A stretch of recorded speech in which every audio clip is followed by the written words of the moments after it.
Assalamualaikum warahmatullahi wabarakatuh. Perkenalkan, nama saya Rina Junita Sari dengan NIM 2019-14024 dari jurusan Astronomi Islam semester 4. Di sini saya akan menjelaskan tentang hukum perburuhan. Pengertian hukum perburuhan: untuk memenuhi kebutuhan dalam kehidupan sehari-hari, manusia harus memiliki pekerjaan untuk bisa menghidupi dirinya sendiri dan keluarganya, baik dengan cara bekerja pada orang lain maupun bekerja sendiri. Bekerja sendiri adalah atas usaha, modal, dan tanggung jawab sendiri. Bekerja pada orang lain adalah bekerja dengan bergantung pada orang lain yang memberi perintah dan mengutusnya, karena ia harus tunduk dan patuh pada orang lain yang memberi pekerjaan. Di sini ada pengertian tentang hukum perburuhan. Yang pertama, menurut Djakarta Saputra dan R.J. Widyaningsih, bahwa hukum perburuhan adalah sebagian dari hukum yang berlaku atau segala peraturan yang menjadi dasar dalam mengatur hubungan kerja antara buruh dengan majikan atau perusahaannya, mengenai tata kehidupan dan tata kerja yang langsung bersangkut paut dengan hubungan kerja tersebut.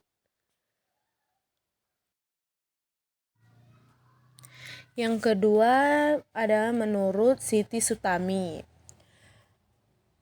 himpunan peraturan-peraturan yang mengatur hubungan kerja antara pekerja atau buruh dengan pemberi pekerjaan atau majikan dan mengatur penyelesaian perselisihan antara pekerja dan majikan.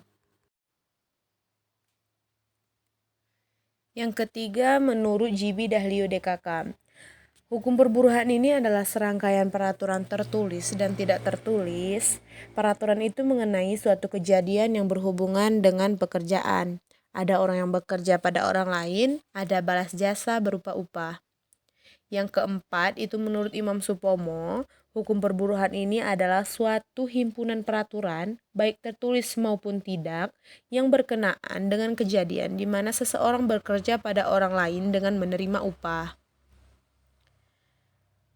Yang kelima itu menurut Mr. Molenar, hukum perburuhannya itu suatu bagian dari hukum yang berlaku yang pada pokoknya mengatur hubungan antara buruh dengan majikan, antara buruh dengan buruh, dan antara buruh dengan pengusaha. Dari kelima definisi hukum perburuhan yang dirumuskan oleh ahli tersebut di atas, maka dapatlah dijelaskan beberapa unsur hukum perburuhan, yaitu yang pertama, adanya peraturan tertulis dan tidak tertulis. Yang kedua, peraturan tersebut mengatur suatu kejadian.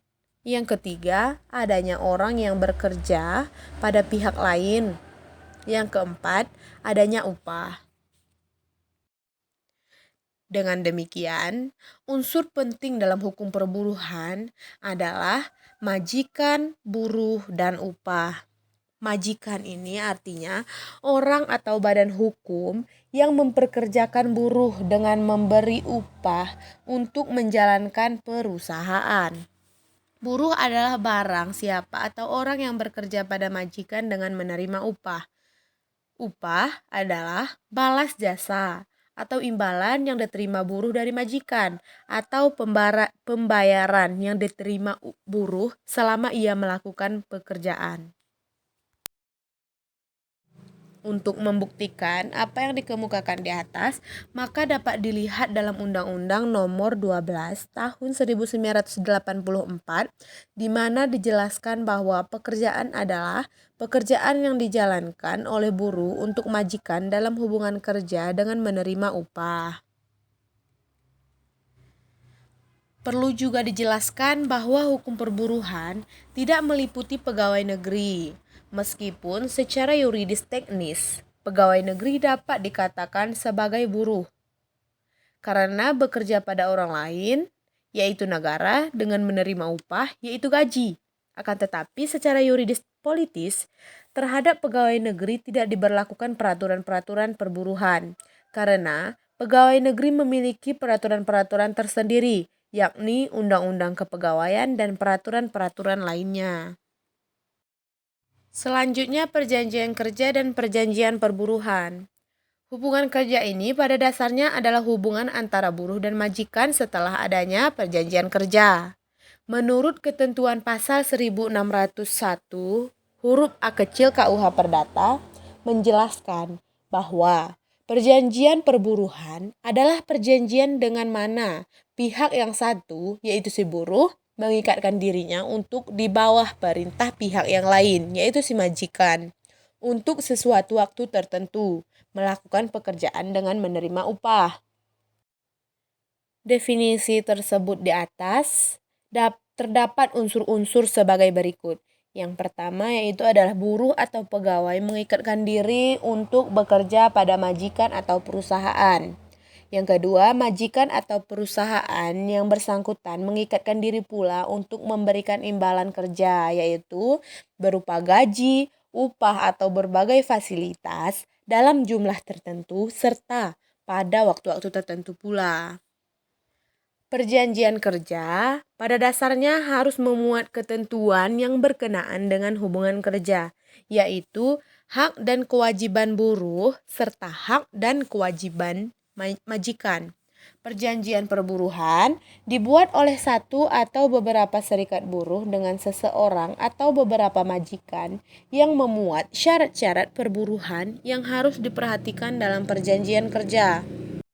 Adapun hubungan antara perjanjian kerja dengan perjanjian perburuhan, yaitu bahwa perjanjian perburuhan memberi petunjuk kepada buruh dan majikan dalam membuat perjanjian kerja, syarat-syarat yang harus dipenuhi dan apa yang harus dimasukkan dalam perjanjian kerja yang ia buat.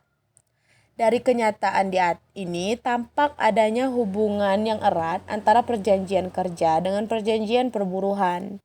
Karena perjanjian perburuhan melengkapi syarat-syarat yang perlu dipenuhi dalam membuat perjanjian kerja. Kemudian perbedaannya adalah bahwa perjanjian kerja diadakan oleh buruh dengan majikan, sedangkan perjanjian buruh diadakan antara serikat buruh dengan majikan. Adapun syarat mutlak yang harus dipenuhi dalam membuat perjanjian perburuhan adalah bahwa serikat buruh sudah harus didaftar di Kementerian Tenaga Kerja dan perkumpulan majikan dalam perkumpulan berbadan hukum.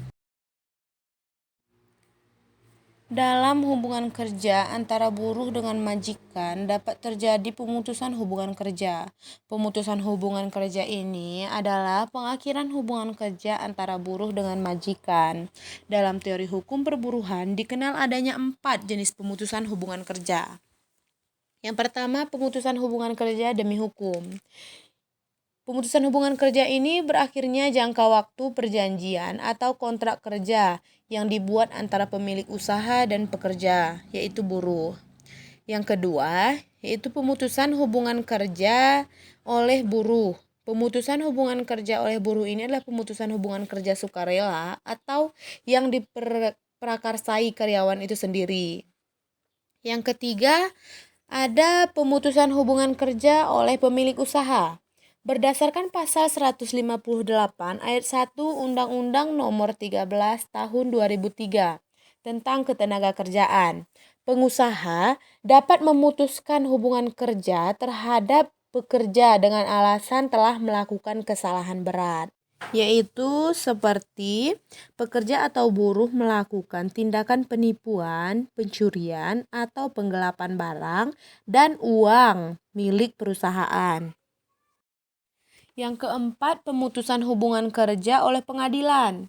Pemutusan hubungan kerja ini adalah pelaku usaha dapat memutuskan hubungan kerja terhadap pekerja melalui pengadilan negeri dengan alasan pekerja telah melakukan kesalahan berat karena melanggar hukum yang berlaku. Pemilik usaha melayangkannya ke pengadilan negeri, bukan ke pengadilan industri. Demikian penjelasan dari saya akhiri. Wabillahi taufik wal hidayah. Assalamualaikum warahmatullahi wabarakatuh.